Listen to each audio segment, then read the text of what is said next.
Selamat datang di channel eMovie. Channel yang membahas alur cerita dari berbagai film menarik dari berbagai genre.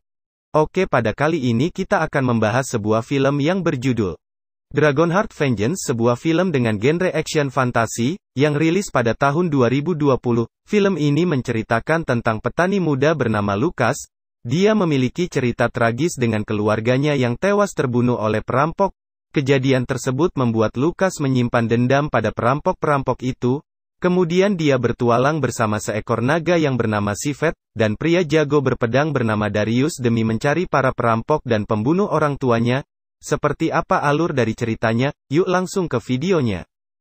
Scene diawali dengan memperlihatkan sebuah keluarga yang hidup bahagia di sebuah desa. Namun pada suatu waktu saat Lucas sedang bersantai di tengah padang rumput, dia melihat ada yang janggal dengan orang tuanya. Lucas lalu berteriak dan memanggil ibunya. Karena tidak ada jawaban, Lucas kemudian bergegas untuk kembali ke rumah. Sesampainya di rumah, Lucas melihat orang tuanya disekap oleh 4 orang yang tidak dikenal. Mereka pun membunuh orang tua Lucas dan membakar rumahnya. Singkat cerita, Lucas menuju ke ibu kota untuk menyewa seorang pemburu. Demi membantunya untuk membalas dendam kepada pembunuh orang tuanya, saat sedang mencari pemburu kemudian terjadi keributan. Karena ada beberapa orang yang mencoba merebut uangnya, namun beruntung ada Darius yang membantunya saat itu. Saat keributan semakin memanas, beberapa prajurit datang dan menangkap mereka semua. Namun Lucas berhasil kabur. Lucas kemudian pergi ke toko pandai besi untuk membeli sebilah pedang. Lucas pun menceritakan maksudnya membeli pedang kepada sang pemilik toko. Mendengar hal itu, Lucas diberi saran untuk meminta bantuan kepada sang naga es, yang saat ini sedang diasingkan di tengah hutan di atas gunung. Pemilik toko itu juga memberitahu Lucas jika ingin meminta bantuan sang naga es, dia harus membawa sekantong benih tanaman sebagai imbalannya kepada sang naga.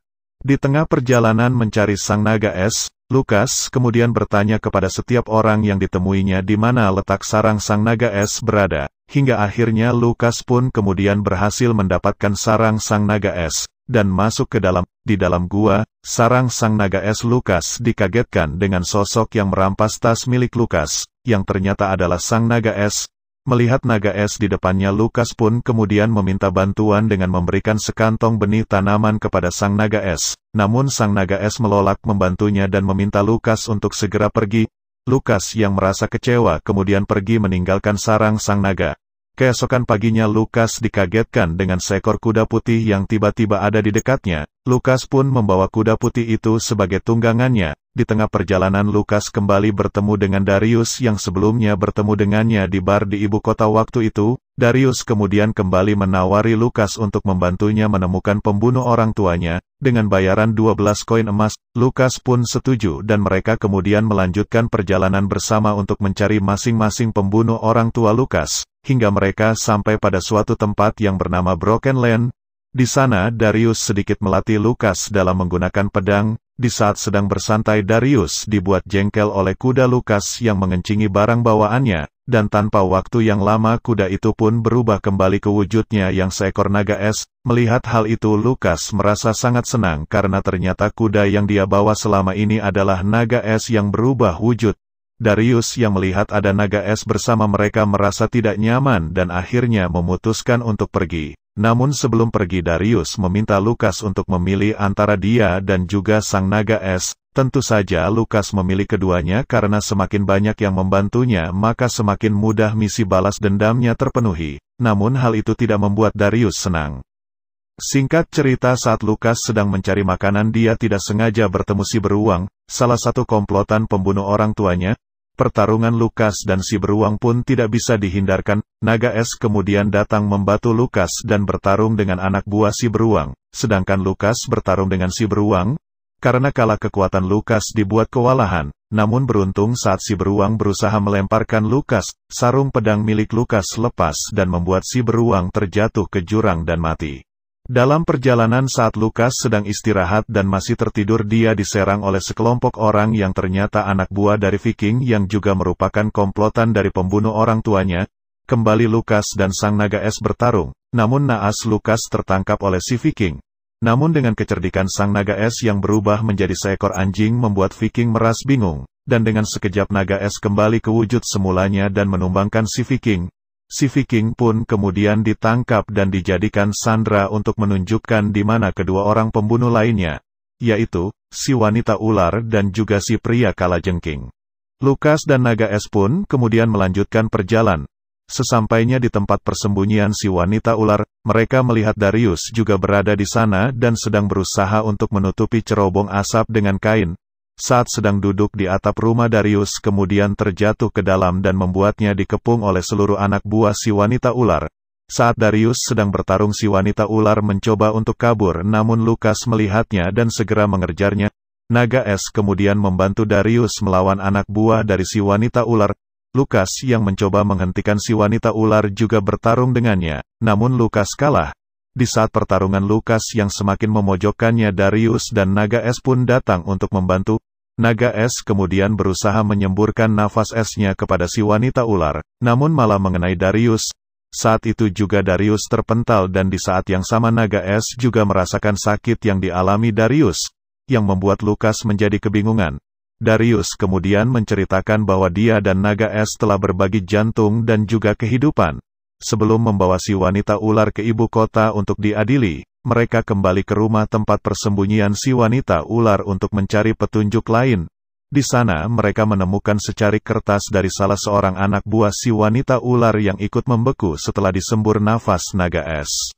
Sesampainya di ibu kota, Darius dan yang lainnya pun membawa si wanita ular ke dalam penjara dan merantainya di sana. Saat malam tiba, Lukas dan Naga Es mendatangi rumah Oala dengan maksud Lukas ingin mengajaknya untuk berkencan.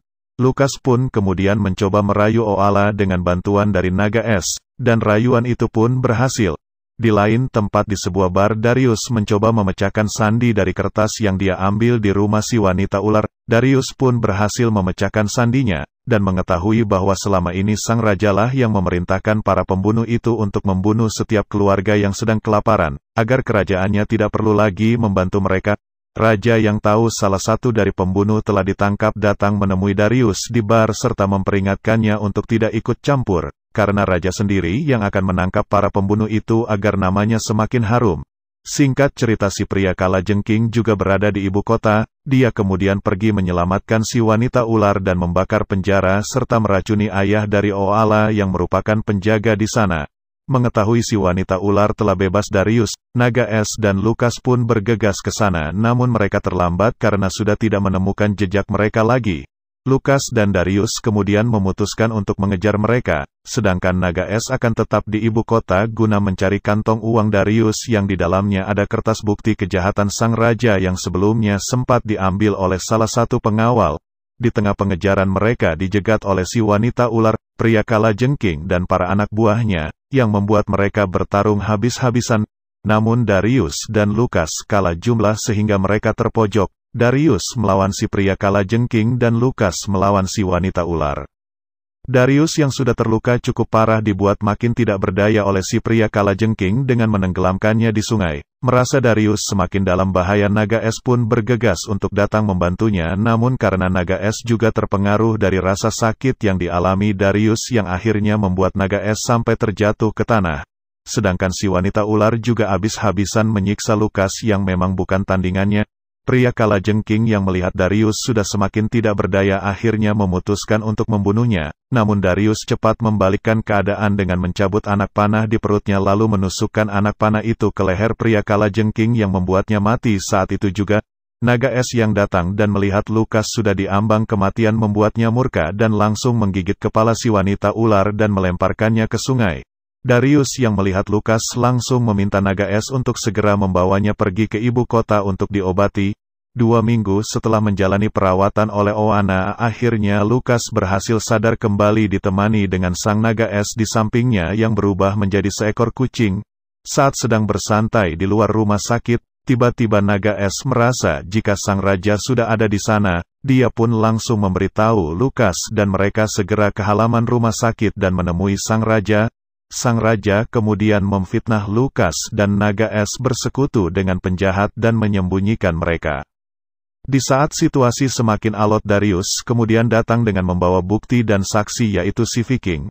Viking kemudian memberikan kesaksiannya di tengah masyarakat yang juga ada di sana, namun raja menyangkal semua kesaksian itu, tapi salah satu dari prajurit kemudian angkat bicara dan bersaksi, kemudian disusul oleh prajurit lainnya yang membuat raja tidak bisa lagi mengelak. Raja kemudian diringkus dan dipasung bersama si Viking. Setelah raja ditangkap, Darius diminta untuk menjadi raja dan dia menamai dirinya Darius si raja buas. Hahaha, lucu juga ini orang. Akhirnya hidup rakyat sudah tidak lagi kesusahan karena selama ini raja menampung kekayaan dan makanan untuk dirinya sendiri. Darius dan yang lainnya kemudian membagikan sembako kepada seluruh rakyat yang membutuhkan. Setelah itu Lukas kembali ke desanya dan melanjutkan pertaniannya bersama istri tercintanya Oala. Dan akhirnya film pun selesai. Oke, jangan lupa untuk terus dukung channel ini karena akan ada video-video alur cerita dari film-film seru lainnya. Terima kasih dan sampai jumpa.